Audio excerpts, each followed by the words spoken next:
Hi guys, ngayong araw nga pala samahan nyo nga pala kami dahil nga pala maghahanap nga ulit tayo ng dahon nga pala ng anahaw dahil nga kulang nga pala yung nahanap namin. Dahil nga may gagawin pa nga pala kami, lalagyan pala namin yung paragilid ng aming kubo ng dahon ng anahaw para naman nga mapresko-presko pag amin nga pala itong tinambayan. At nandito na nga pala tayo ngayon sa maliit ngang itong fish pan. At sunod nga pala natin ngayon dadaanan ito nga palang maliit na sapang ito. Kaya ayan nga pala, nakadaan na nga pala kami dyan sa maliit na sapang yan.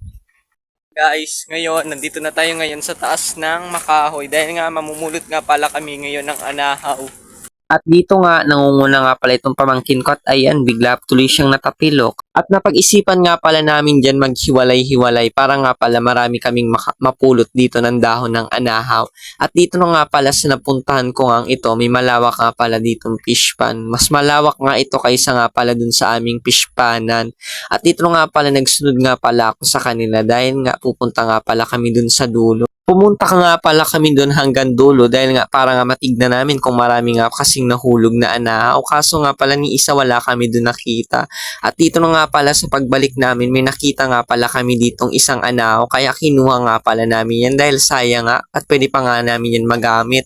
At dito na nga pala pinutol ko na nga pala yan at papahawakan ko na nga pala yan dito sa aking kasamahan. At ayan nga, pinahila ko na nga pala yan sa kanya para nga pala mabilisan nga pala kami. At dito nga pala may nakita nga pala kami ditong niyog. Ang rami nga sanang bunga kaso nga pala ang tataas. Ayan nga pala marami na sana palang matitigas dyan na niyog yung panggata. Kaso nga wala nga pala sa amin na magaling dyan umakyat. Kaya ayan, pauwi na nga pala kami dyan dahil nga pupuntahan nga pala namin sa kabila. Dahil sobrang lawak pala nitong lupain ng aki ditong tiyahin. Kaya ayan, pupuntahan nga pala natin yun dahil sayang naman nga para nga makapagdagdag pa yun dun sa ating nga palang kubong gagawin. Itong kubo nga palang gagawin namin. Ang purpose nga pala namin doon, pwede nga pala namin yung tulugan. Dahil nga malapit na nga palang Aguinaldo para naman nga makapagsimba nga naman pa kami.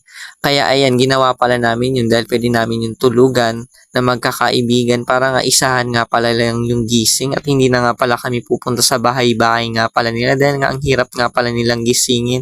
At balik nga pala tayo dito sa ating nakunan. Marami na nga pala kami dyan na nakuha nga pala ditong dahon ng anahaw.